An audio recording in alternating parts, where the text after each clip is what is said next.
All right, hey, welcome to another episode of Coach P's Perspective. I'm pumped and I'm honored. I have Lieutenant Colonel Wes Wilson with us today. And so he is a husband, dad, special forces, highly decorated leader in the military. And we're going to talk about that a little bit more later. And then a cool little backstory real fast is, Wes went to Shawnee Heights High School. That's where my wife graduated from. And I believe maybe Wes and my wife's sister are around the same age. And it's also where I'm the head high school wrestling coach. So Wes, man, thank you for being on. It's an honor to be on. Thanks for the invite. Yeah, you bet. I've been listening to your episodes for a few days now. Learning lots. It's great. I think what you're doing for your sport and for the community, for your wrestlers and your peers, all the other coaches, it's fantastic. Bringing everything forward. Yes, sir. Well, thank you. I appreciate it. So, let's just start here so people can learn your background. Tell us about, I mentioned Shawnee Heights, but tell us about where you grew up. And we have a lot of athletes and coaches that listen, so maybe some of the sports that you played growing up as well. Yeah, I grew up out in the country, south of Topeka in Wakarusa, so like 93rd and Barreton. You're probably familiar with the area. Out there, fourth generation Barreton Buffalo. So my great-grandpa, my grandpa graduated from Barreton High School. Oh, wow. And my mom went to Barreton Elementary, and I went to Barreton, so second generation T-Bird. All over my mom's side of the family, both sides, Shawnee Heights, so deep roots in the community. And, I love getting back there whenever I can, not too far away from home now. Got lucky with the military being close by, but tremendous area. There's no place like home. Great place to raise children out there. In terms of sports, I played football, basketball, and baseball all growing up, a couple seasons of soccer. Baseball is probably my primary sport. Football is close, and then being 5'10", there wasn't a lot of future in basketball. But great programs out there, Shawnee Heights, and played all the way through. Did play football at Baker University my first 2 years. And then 9/11 happened during my sophomore year, and I was like, well, I'm not going to go to the NFL, but I probably will end up going to combat because I was doing ROTC through the University of Kansas. So I stopped playing football. But another side story, and this might be a lead-in talking about something else, but I was planning on going to West Point, and I had been accepted as going into my senior year, like September 15th, my senior year. I got the acceptance letter. Was all set, passed the PT test, the physical training test, academically good to go, and resume. And then I did not pass health physically wise, even though being a 3-sport athlete. I had asthma as a kid, and looking back on it, is probably more allergy induced asthma, like during harvest season, a lot of dust and pollen and whatnot in the air, but I couldn't pass that breathing test.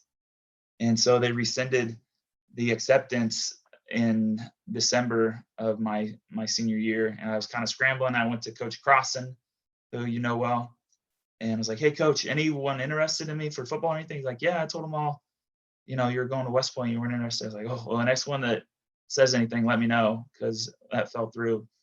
I had a great time at Baker. Went with another Shawnee Heights guy, Mark Foland, was roommate there, and he had a great career at Baker. But yeah, that was a curveball that I ended up playing football in college, but it's a great experience.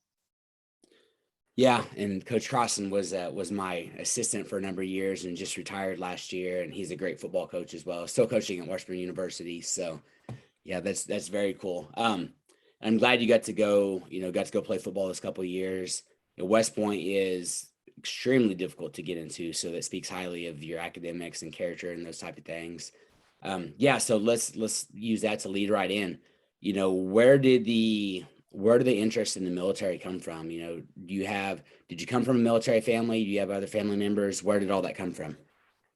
Yeah, no military in my immediate family. I had a couple of grandpas that one served in World War II and the other one in the Navy in Korea timeframe, but no career military folks. I think my interest probably sparked in high school. Had a Spanish teacher, Mr. Scollin, and Coach Buck's dad was on the Bataan Death March. Yeah. And I think he retired as a general. just learning about all the stuff and hit lit with Mr. Riney and Mr. Schultz. I think our military leaders end up shaping the trajectory of our nation and our society and our culture, and that it was important.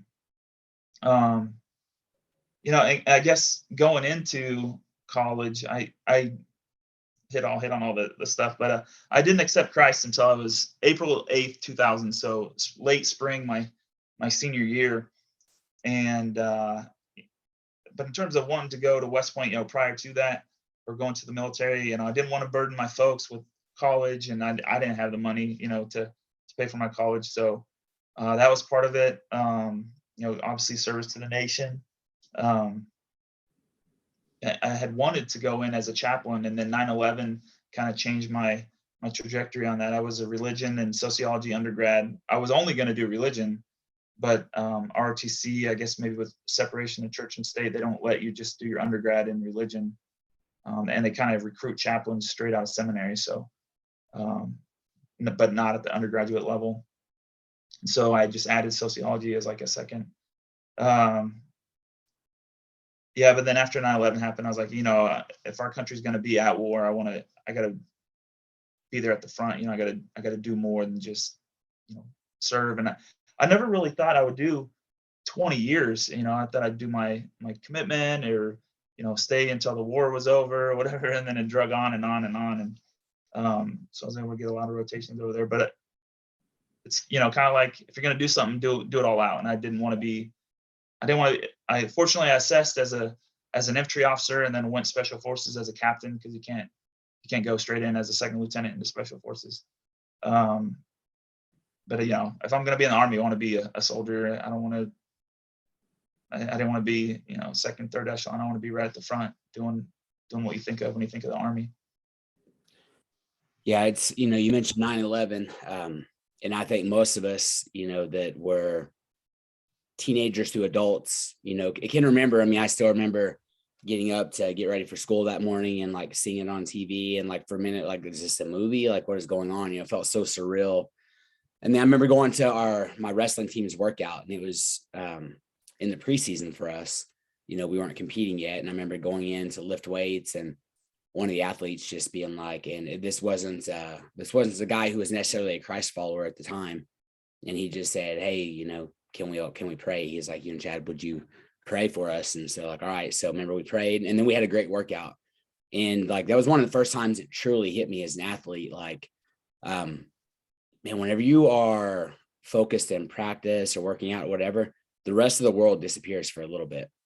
So for at least that hour, we weren't thinking about it. And then after that hour, then we were right back to thinking about it again. That same guy I've actually had on the podcast, and he's special forces in the Air Force. And I listened to that episode. I listened to him.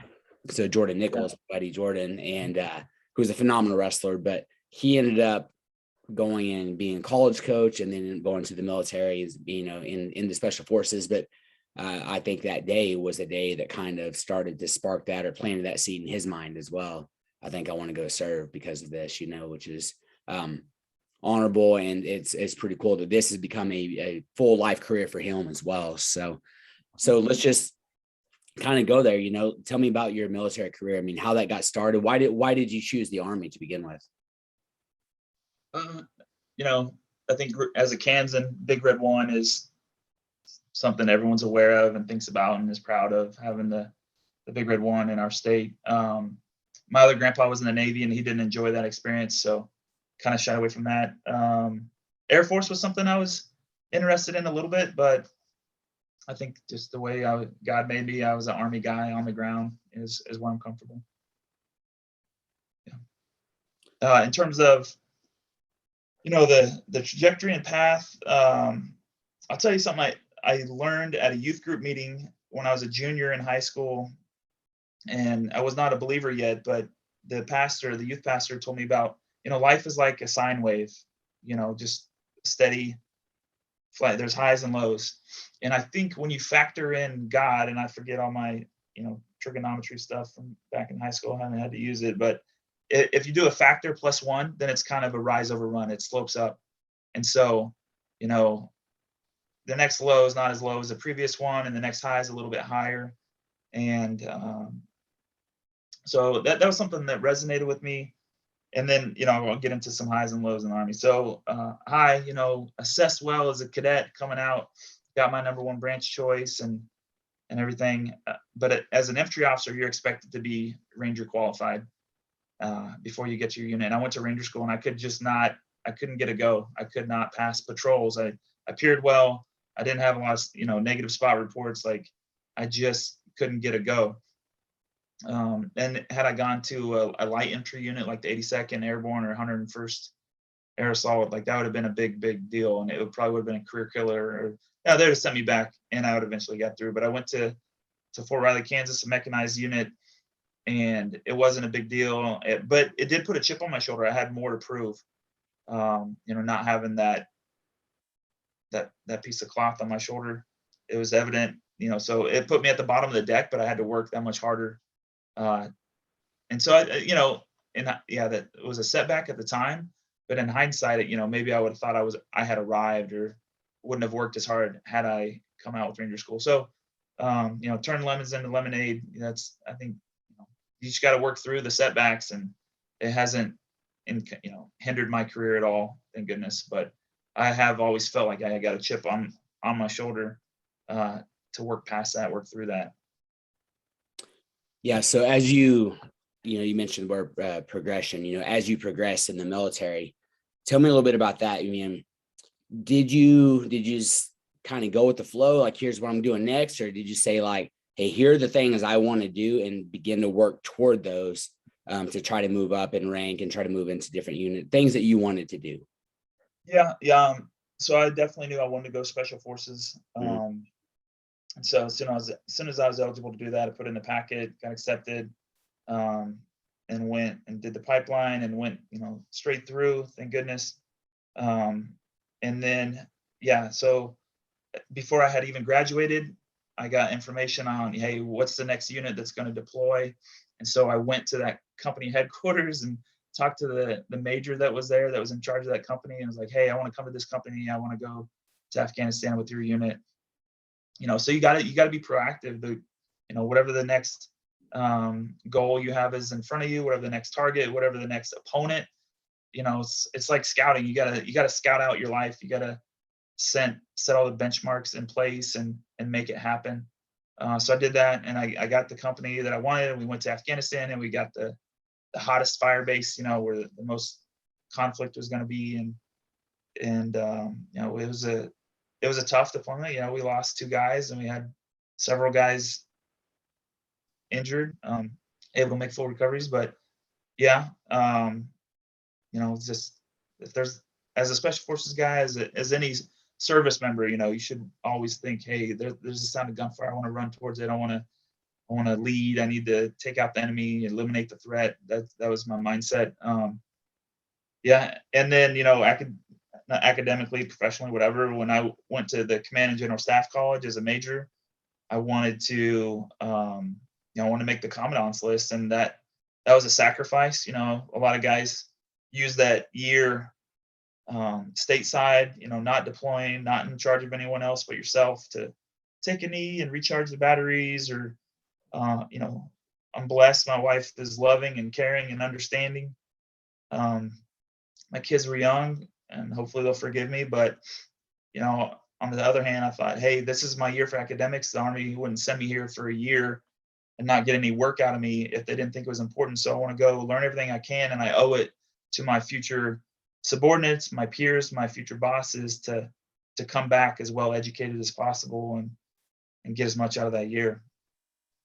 So, yeah. Whenever you were in Afghanistan, you said, you want to be able to run toward the fire, right? Not run away from it. Sometimes in athletics, you see kids that just seem fearless for some reason. And then you see others that aren't. And sometimes they become, right. And I mean, we've had kids that walked into our program, and sometimes they couldn't even wrestle, or sometimes they could wrestle a little bit, but mentally, they weren't where they needed to be. And then it's like, suddenly you just see like a switch that gets flipped. But in your experience, and we're talking about the safety of the wrestling mat or the safety of the football field, right? Not life and death. Thankfully, I know a lot of times in sports, we have like hey, let's have this warrior mentality, which I think is great. But at the end of the day, it's a sport. As you experience, being in actual combat, do you think it's nature versus nurture? I mean, do some people just have that more, like they're willing to run toward the fire? Or is it something that definitely comes from your training, or a little bit of both? There's a few factors. I'd say I'll back up a little bit. Even with kids, so I help coach my boys' baseball teams, and I used to coach their football and get involved in it. And I always tell them, like, hey, end of the day, I'm always gonna love you. No one's shooting at you. You're not gonna die. Probably won't break any bones. Like, just go out there, give it your all, be fearless. In combat, so we had an Air Force Special Operations guy, a combat controller, attached to us. I think your buddy was a PJ,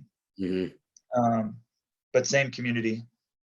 And the combat controller, he was a devout Mormon, fearless. And I'm a believer too. And so the guys that are believers, they have eternal security, and so they're able to be fearless because they know if they do get shot, they get blown up, whatever, they know where they're going. The other guys, I would say it's the training. You trust the training you've received. You trust the training and the discipline of the guys to your right and left to cover you. They're going to be laying down suppressive fire while you bound forward.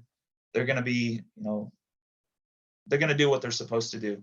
So it's trust. In wrestling, it's a team sport, but it's individual matches.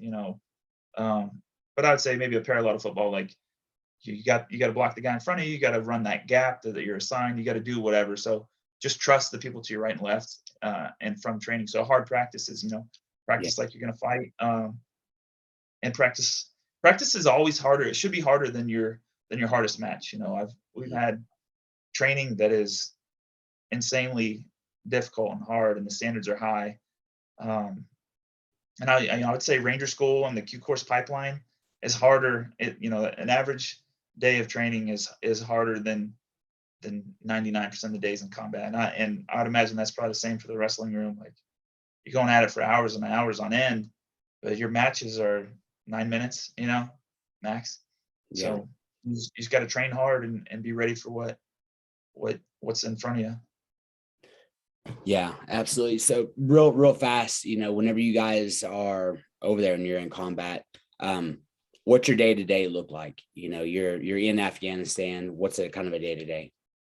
Yeah. So I did 2 9-month rotations as a detachment commander, an 18, like the 8th Mr. T, 18 as an ODA commander.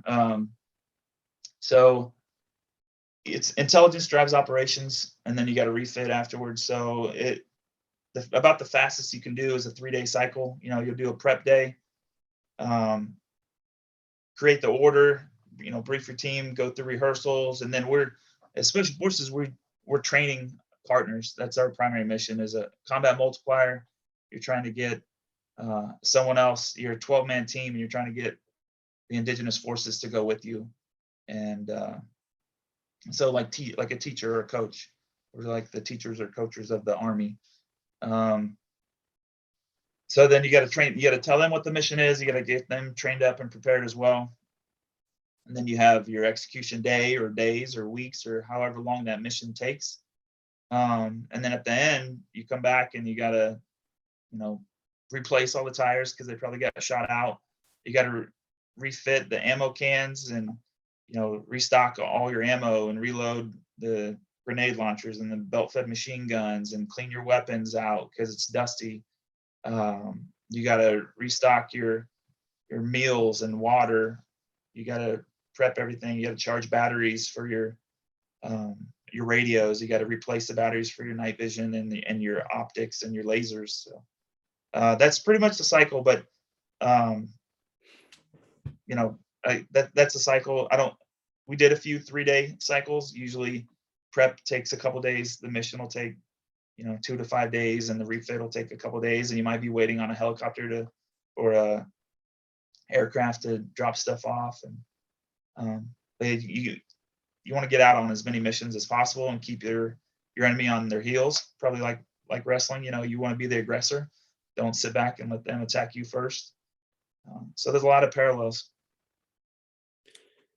Yeah. So also thinking, once you're in that situation, once you're in those environments, and then you come back and then you move into other jobs and things like that. But it's kind of made me think, like, as a college athlete, I remember, like, I thought, okay, when I'm done competing, like, I'll go right into coaching, but like I'm still gonna have all the same motivations. I'm still gonna have, and I just remember like being finished competing. And then I would say for probably about 6 months, like I would sometimes wake up in like a cold sweat, just knowing that like my career is over. I've wrestled almost my entire life since I could walk, and like it's over. I get to go coach. And now eventually that passion that I had for wrestling and competing went over into coaching, right? And that's never left, thankfully. I still have that. But it took me a while to make that mental adjustment. And it took me more than 6 months, but to make that mental. So how do you go from being soldier and then coming back stateside or whatever? And I know that that's an issue with a lot of people, but how do you come back to normal life and make that adjustment? That's a good question. Outside of the days when my buddies have been killed or wounded in action, the two worst days, like professionally, was the day I found out I wasn't going to be a platoon leader anymore, and I had to be company executive officer. As a lieutenant, you want to be a platoon leader. And then the worst day was the last day as a detachment commander, and you're going to go be on staff. There's other opportunities to command in your lifetime as a company commander or battalion commander, brigade, or special forces group, and whatever. But you're no longer a tactical guy. So I had put in a packet to go, Delta Force. There's special mission units. There's 2 of them. But by that point, I had 2 kids, maybe 3. And what resonated with me once, I think my wife showed my daughter, who was probably 3 or 4 at the time, a picture of me in Afghanistan, and I had a stocking cap and sunglasses and a beard. So I looked different than what she was used to, but Leslie's like, "Hey, Trinity, there's your daddy." And Trinity said, "Who's daddy?" She didn't recognize me. So, in terms of priorities, like,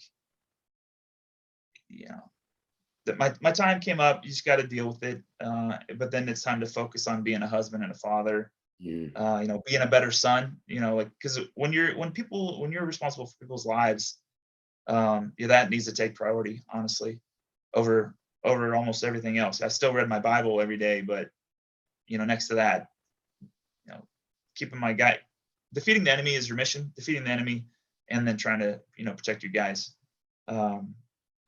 So yeah, that was hard. Reason why I didn't do the Delta or even go to the selection. I'd been approved to go to the trial, but I didn't go. Is talk to buddies that were over there. We say behind the fence, and it's probably one of my decisions I second guessed the most in my career. I regret not having given it a shot. But I'm sure my kids will appreciate it. They've just been more years away, kind of present but estranged. So, since I made that decision, I'm trying to make the most of the time I have with them. But yeah, I 100%. The sweats, you miss it. You miss it every day. It's kind of like Office Space. You wake up every day and it's worse than the day before. It's not that bad, but you gotta find a new purpose in life, and whether that's developing your subordinates now and preparing them as best as possible, or studying military history and operations and being the best planner you can possibly be, whatever it is, be the best coach, be the best program guy, be the best teacher, be the best husband and father, be a better son than you were when you couldn't dedicate that time to it. Yeah, absolutely. So what is, I know that like anything else in life, there's highs, lows, there's good and bad times, just off the top of your head, what's maybe one of the best memories that you have being in the military, whether it was being overseas or something in training or whatever, something that just when you think about it, like you're like, oh, that was and I know relationships are big and everything in life too, but what's something off the top of your head that was just like one of the best times? It was just, it's probably not the best, but it was random, like a happy surprise. I landed in Iraq, I think 4th of July, 2008. And we weren't out at our base yet, but I was just kind of walking from one place on a giant fob at BIOP, Baghdad International Airport, which is like the biggest base in Iraq. And I just passed by this guy, and it was a guy I did ROTC with in college. And now he just lives a couple miles away, and we see each other occasionally. So, that's just neat. Seeing people you have crossed paths with before is good in the Army. You might bounce around different bases, and then all of a sudden you cross paths again. And that's always good to reconnect with those guys. Seeing the successes of your subordinates is, I just had a probably the highest high, I would say, last week. One of my former teammates from that first trip to Afghanistan retired, and he asked me to come down and speak at his retirement at Special Operations Command South down at Homestead Air Force Base, south of Miami. So flew down there and participated in that, and that was an honor. I think I said during the speech, it's nice as an officer to be able to re-enlist the guy, because they have to swear an oath. An officer administers the oath of reenlistment, or participate in a promotion. But that was the first time I had been asked to speak at a guy's retirement. So that was a huge honor. So just, I would say, seeing the successes of your, subordinates, peers. Yeah, a guy I worked with in Afghan I was a liaison from the special operations element to his conventional command in Afghanistan when he was a colonel promotable. So then he made 1-star, and now he commands 2nd Infantry Division. And last week or the week before, he was nominated for his 3rd star, and he's going to go back to the Pentagon and be the Joint Operations Director for the Joint Staff. So he's on a tremendous glide path. And his dad is from the Kansas City area. His dad went to West Point. He went to West Point. So it's neat to see, a superior have success, have subordinates and peers have success. It's great. Yeah.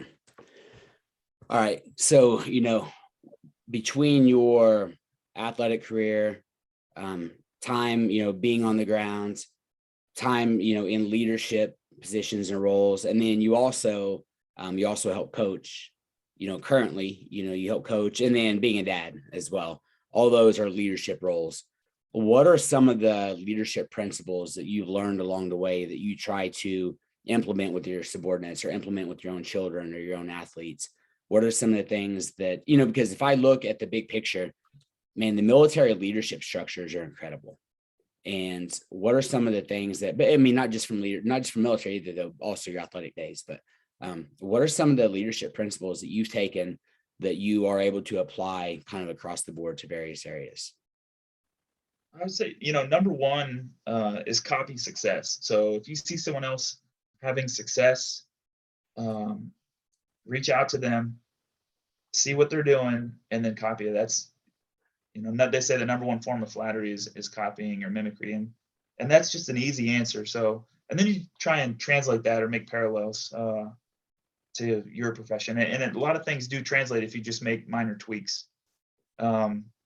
Another thing I say is there's always someone training harder, working harder, or maybe just more genetically gifted, talented. You have to make up the difference. And the number one difference maker in most cases is work, whether it be academic work, whether it be physical work. You can gain ground that way. And when guys feel sorry for themselves, I always, someone's always got it worse than you. So don't dwell, don't throw a pity party. Someone has it worse than you. So those are probably my 3. Find someone who's got a good system going and copy it. You can always work harder. There's always room. You got to maybe move something else off your plate and put something else on. And then don't dwell on negatives. Don't throw a pity party. Just work through it. Yeah, very good. I mean, in life, it's it's funny. I mean, and this is human nature, but 100 people could talk to you and 99 people say something good and one person says something negative, and that's what you dwell upon, right? So human nature. Mm-hmm. So you got to get good at being very intentional about not letting that be your focus, and then you say copy success. I love that because success leaves clues. And it's honestly one of the reasons why I love doing this podcast. I get to speak with a lot of highly successful people and they leave clues, right? So we get to follow those clues and then take what we can adjust and put it in our own lives and utilize that as well. So it's really cool to be able to hear that. And I know that's something I did often as an athlete. I mean, my freshman year in college, I walked in and the team I wrestled for, Missouri Valley, had won a national championship the year before. multiple All-Americans on the team, multiple national champions. So I just found a couple of those national champions and I did whatever they did. Whenever we went on team runs, I ran with those guys. When we lifted weights, I lifted weights with them. I was their shadow. When we wrestled, I jumped in the toughest groups, took some whoopings, right, as a freshman, but I wanted to copy their success. I knew that, hey, I want to be an All-American. I want to be a national champion. These guys are doing it. They've been there, done that. So I just want to do whatever they do, and then throughout my life, I think I've been able to try to do that. So it's really cool to hear that. And I think it's a good way. It doesn't mean that, people always say, I don't reinvent the wheel. And a lot of times we don't, but we have to maybe sometimes modify it for our own personalities, our own lifestyles and things like that. So as well. And then hard work, there's no way around it. I've never met a highly successful person who doesn't work hard. It just happens, doesn't mean they don't work smart, but it's just a big part of it. So absolutely. Well, you and we talked off camera a little bit, you played basketball and you played football and those type of things, and you weren't a wrestler. And, being 5'10", you probably would have been a stud little wrestler too, had you went that route. So just because we have a lot of wrestling people that listen to this now, you're getting to coach wrestling, you have a son that just wrestled today. Tell me a little bit about your experiences coaching wrestling or kind of moving into that world a little bit. Well, I don't coach wrestling. Absolutely not qualified. I trust the system. You had Coach Keel on here. I listened to his interview the other day. Tremendous guy, and it's unfortunately just resigned after 22 years. But he took the program from the ground up, and 6A state champions last year. Tremendous. He's a pillar in the community, and the program. So Clint McAllister is our youth program director here at Mill Valley. Another great guy. His sons are awesome wrestlers, just like Coach Keel's sons. And just listen to all the guys you've had on here, all the wrestling coaches. It's neat, how much are the same and how much as our military and wrestling values overlap. And just personal character too. Faith is independent, but all the guys you've had on and all the people and they're all successful folks, and they all have their baseline in their faith. So that's awesome. Overlap, aggressive, cheering, all the same stuff. They're wrestlers in the military. They're aggressive. They want to win. They train hard. They work hard. They don't let setbacks hold them back. They just keep going and take the next step. It's incredible. And I guess to your audience, I would want to say, I had a coach, Coach Snyder, in football in high school. But all you wrestling coaches, all you teachers are leaders of young people. And I would encourage you, if you're probably under the age of 37 or whatever the requirements are now, if you're interested at all in joining the National Guard or Reserve, you guys are going to excel. Just the way God made you, and if you're listening to this, you're trying to make yourself better. So you got your summers not off, because I know you guys are always preparing for the next academic year and next season. But it could definitely augment your income, but also and your health insurance and whatnot. But you guys are going to have success in the military. I know Coach Parks, you would have crushed it had you gone the military route, and so would Coach Keel and all these other guys. So and you have the option to at least explore National Guard or Reserve if you guys are interested. Yeah, so my dad was in the Army during Vietnam, and I really, really considered it in high school, and then had an opportunity, to get a wrestling scholarship and go wrestle in college, and went that route. But I love the military. I'm passionate about the military, and I've been fortunate to be around a number of high-level military guys in my life, and just I see so many parallels, so many things and if you look at wrestlers, and I'm biased, of course, right, being a wrestler and being a wrestling coach, but wrestlers do very well in MMA, wrestlers do very well in the military. And I think it's because you have to learn to work so hard, and you have to be able to overcome, like you said, setbacks. And so there are a lot of parallels there for sure, but I don't want to forget this. I'm going to go back real quick. So I see you coach wrestling now, like dad coach, right? But I love that you just said, like, I don't coach, I trust the system. So I know nothing about soccer. zero about soccer. We didn't have soccer where I'm from, right? It's small town, Oklahoma, huge football place. No soccer. So my oldest daughter played soccer for a number of years, and now volleyball is her main sport. And she actually says she's coming out to wrestle for my high school team next year on our girls team. Nice. Which is pretty cool. And then both my boys love soccer and play. And my older son, he's 9, but he's on these little traveling teams and they do the soccer stuff. So as a dad, I don't know anything about soccer, and it's probably the best thing in the world. And my wife coaches high school volleyball, but I don't know anything about volleyball. So it's probably one of the best things in the world, right? I'm just a fan. I get to just sit on the side, trust the system, cheer them on. I'm not vocal. I don't do it. I coach enough. I don't want to be coached when I'm out there. And I do coach one of their flag football teams. But so being dad and watching your son wrestle, I guess I say all that because some parents do a great job with it. And then there's some crazy, and I'm talking like youth sports, right? Little kids. There's some parents that just get crazy wild about it. You hear them being wild on the sidelines and yelling all the time, or they make it so serious with their children that by the time the kids are 12, they're 12, 13 years old, they don't want to do the sport anymore. It kind of ruins it for them a little bit. So what are some of the things that you do as a dad of athletes that allows you to sit back and actually just be dad and then be there and support your athlete as well? Because it's not always easy, right? I'm not dogging on the parents that do that. It is not easy. Yeah. Well, now this generation, they're so fortunate with everything on YouTube. There's training drills and, coaching that they can just have at the touch of their fingertips. I remember having to go to like Blockbuster and try and rent instructional hitting videos, for baseball or whatever it was. So, especially with wrestling and me having zero background, but loving the sport, I tell them, watch, find these videos, and I'll sit down and watch them with them and rewind it and say, hey, look at that move. What's that called? Did you learn that? You know that one? Like, try to employ some of these in your next match. So just augment what their coaches are teaching them.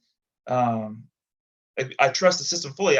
They don't let the parents in the room for practice, because they need the guys' undivided attention from all the wrestlers. And I think get folks like me not knowing I'd be a distraction, to the kids. Even if I didn't say anything, they'd want to come over and get water or whatever. So, and it's a great program. So, trust the system, just let them go their way. If you want to, if that's the thing too, if you got people on the sideline trying to coach the kids, like, hey, well, you can come out and coach next year, like sign up and do it. I know not in the high school program, but in recreational at the youth levels. Yeah. Like you gotta either let the coaches coach or go do it yourself. And I really love all the coaches we have for the youth wrestling program here at Mill Valley. Yeah, it's awesome. And I'm fortunate at the high school level. We have just a great wrestling culture. I have a bunch of really good assistant coaches. We have great parents. I actually, have good friendships with a lot of our parents. And so we just have a great program. But sometimes when I go to these youth sporting events, you see some parents that are just getting way too fired up or coaching on the sidelines. We'll be at soccer and you hear a parent who's constantly, I remember last year, my son's out there playing and there was a little kid from the other team. The mom kept yelling his name. And he kept turning, literally turning and looking at his mom. And the ball went by him 3 times. And his mom was like, go get the ball. And I was like, he can't, because you're yelling at him. You keep yelling his name, so it's refreshing to hear, when a dad says hey, just trust the program, and eventually, and we talk to our high school athletes about this all the time, it's got to become your journey. It has to. You're the one who goes out and competes. You're the one who practices. You're the one who gets your hand raised. You're the one who gets to keep the medal. We're here to guide you and support you and do everything we can for you, but it's your journey. So it's cool whenever they're younger and they're kids and they start kind of making their own journey and they find doesn't mean they don't have guidance and support, right? But sometimes I think people can be too overly involved. And so that stood out for me when you said that you trust the system and, let them go in there and just do that. I think it's really cool. And I think that's how it should be. Again, not always easy. We love our kids and we want the best for them, but sometimes it's hard to do. All right. Tell me, and I always kind of start to wrap up with these questions, but if we were to look at your phone and we were to look at the favorites on your phone, I know your wife's going to be, number one on there, but who are a couple of your favorites that, you need something in life? These are people that you're going to give a call and that they would have your back right away. Yeah. Good question.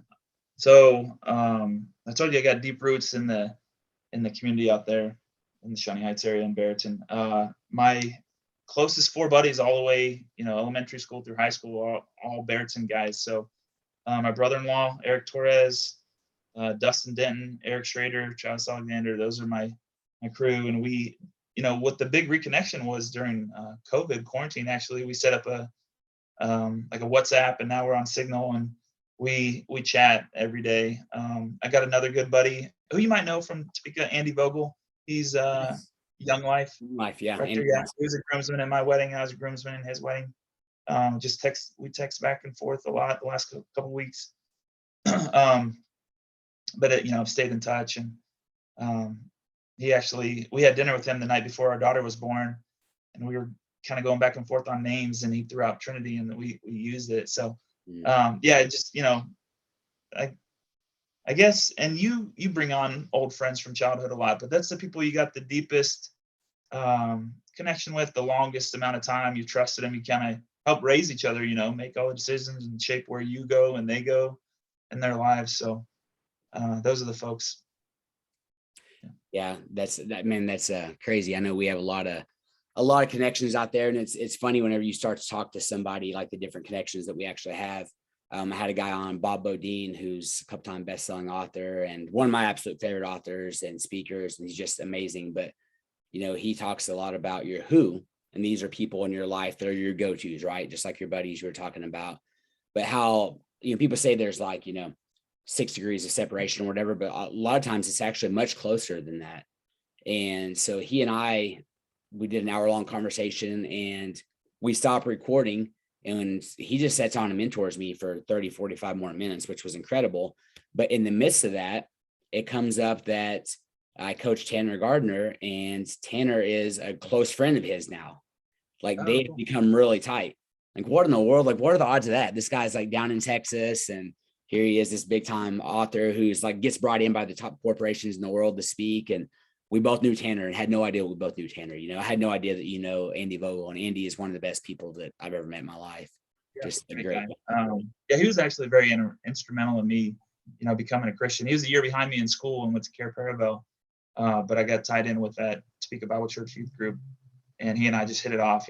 He's a big sports guy, and very personable, and we were like inseparable there for a few years. Yeah. Yeah, Andy's an amazing person. So, all right. You can answer one of these, or you can answer all three of them and just expound upon it as much as you want, but call it the three H's. So I want you to tell me about a hero, a hardship, and a highlight. Pick one or a little of each. Hero, hardship, highlight. Okay. No, I think probably a hero, and I texted you about him, is Willie Lyles. Buddy and I, we were in the same squad in officer basic course way back in 2004, and he was in the Q course behind me. So we graduated and earned our Green Berets about the same time, and then we ended up in the same company and at the same fire base. And he stepped on an IED in 2010, and it was a double amputee above the knees. And he's a tremendous athlete at PMI, and when he was wounded, they took him to Terra. It was like where the bigger base was at with the hospital in Afghanistan, and they exhausted the entire blood supply there, and people had to just kind of go in and donate blood immediately without it being screened. And he fought and struggled and stayed alive, and made a full recovery, and is crushing life now and doing well. And but I think he just stayed alive, for his children and for his family, and he just like refused to die. He never should have made it. There's so many other guys like that, like Dan Canason, Shawnee Heights graduate, class of '98, was a Navy SEAL, double amputee above the knees, and now he's in the Paralympics. So he's a hero too. Ben Harrow is another guy, same company as me, West Point lacrosse player.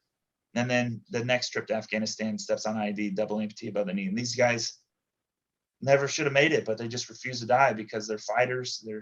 But I think the baseline on that, what kept them alive, is just their physical conditioning beforehand. Like, had they not had the health to get through that, they wouldn't have made it. But the heart, the grit, the drive, the desire to just keep on living. So a lot of heroes. There's being in the military, you meet a lot of great folks. So tons of heroes. A hardship, looking back on it now is small fries, but never earning the Ranger tab was one. Probably the biggest, honestly, for that point in my life, I think, was getting my acceptance to West Point rescinded and taken away. Like, I thought I was on a great glide path, and maybe hopefully some of your wrestlers and some teenagers are out there listening. Because at that point in your life's pretty short. 17 years, and if you think you're going to get this scholarship, or you think you're going to win a state championship, or do whatever, and you miss your goal, like, that's a big deal. And I think adults might not understand, because we've already worked through hardships before, but that might be the first major one for a kid. So for me, yeah, I thought, hey, my life was on this trajectory, this glide path, which was phenomenal for me. That was exactly what I wanted to do. And then you have to find a backup plan and make something happen. And, for me, and so I had a chip on my shoulder, and then, I'll tell you how I worked through that. The hardship was, 9/11 happened when I was in college, and had thought about dropping out and just signing up to go. But instead, I doubled down and started taking like 21, 24 hours a semester, and I graduated in 3.5 years instead of 4. So I could get there sooner. But yeah, setbacks happen. It's not the end of the world. You can overcome it, whatever it may be. And then a hero, I guess I did that. A high? Is that what it was, a high? A highlight, yeah. A highlight?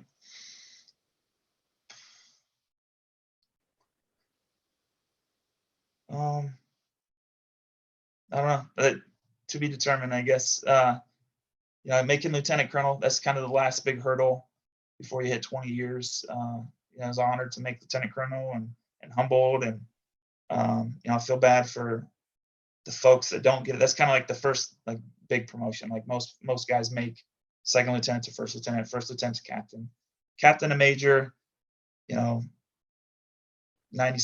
or whatever. A lot of guys make it, but major to lieutenant colonel is like the first big cut.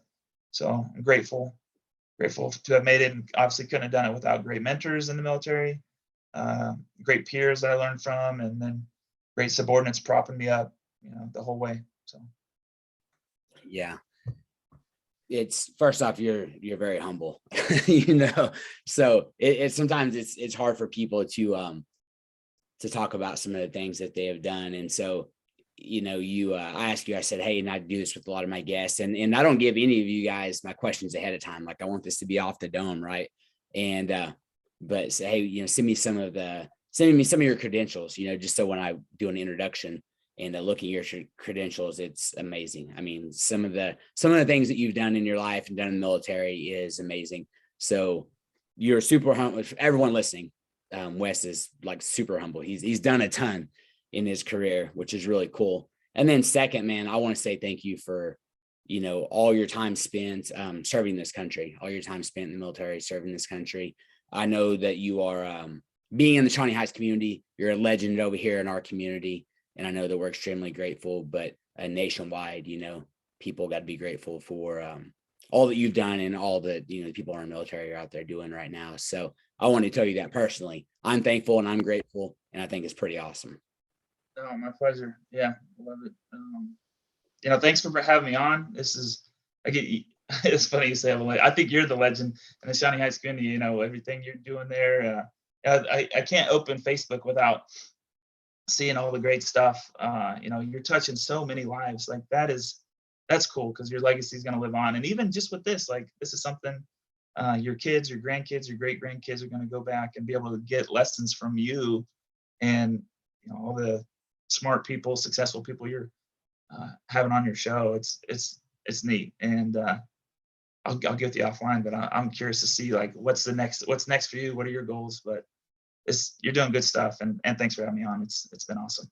Yeah, I appreciate it. So yeah, it's a blessing for me to get to do this podcast and interview a lot of people who are smarter and more successful than I am. And like you said earlier, man, copy success so I can get in and try to steal some of those things. But again, Wes, I appreciate you being on. I appreciate all that you do. And where can people, I don't know how much social media you do. Where can people follow you on social media? I mean, I have Instagram accounts and Twitter, but that's mostly just so I can keep track of my kids. I have Facebook account. If you're interested in military stuff, shoot me a message on Facebook, or get with Coach Parks here. He's got my email and phone number. But happy to talk to anyone about anything, maybe a book list, or if you're interested in the military for any of the young athletes, or a teacher looking to have a side job. I think any coach or teacher is going to do extremely well in the military, and any wrestler is going to crush it. You already have all the baseline tools, and the Army will teach you everything you need to know, or any branch of the service for that matter.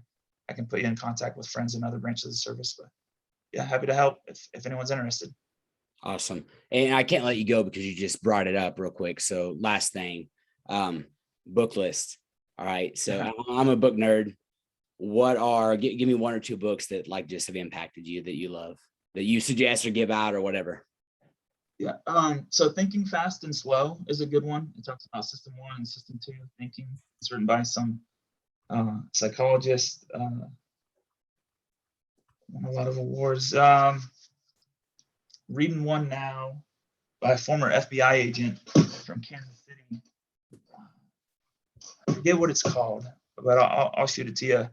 But essentially, it's like negotiation. That's an interesting one, history-wise, that I read was 1421, the year China discovered the Americas. I'm a big, part of the reason I think I was interested in the military is just the adventure, the exploration. So it talks about these giant Chinese naval fleets that circumnavigated the world in the 1400s. It's crazy.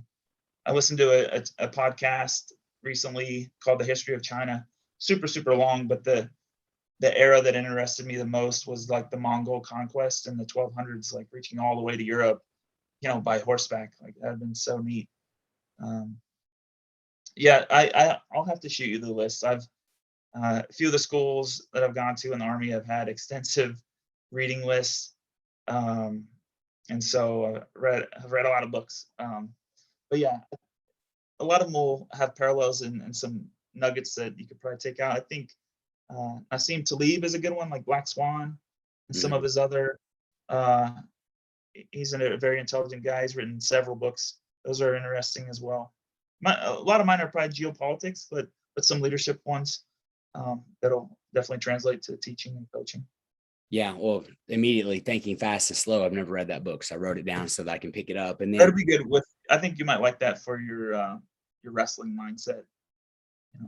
Yeah, the FBI one, would that happen to be Chris Voss? Is that who the book is by? Never Split the Difference. Was the FBI. Yes, yeah. I just started that. Yep. Yes, phenomenal. Yeah, phenomenal book. One of my favorites. So it's a very good book. Yep. So, all right. Well, Wes, thank you so much for being on. I appreciate it, man. And for anybody listening, if you are interested in the military, get a hold of Wes. Share this with your other friends, and not just the military, those who are interested in leadership, personal growth, and trying to become all they can become in this world while helping other people as well. So again, thank you very much. I appreciate it. My pleasure. All right, everybody listening, may God bless you, smile upon you, and give you peace. Until next time, we're out.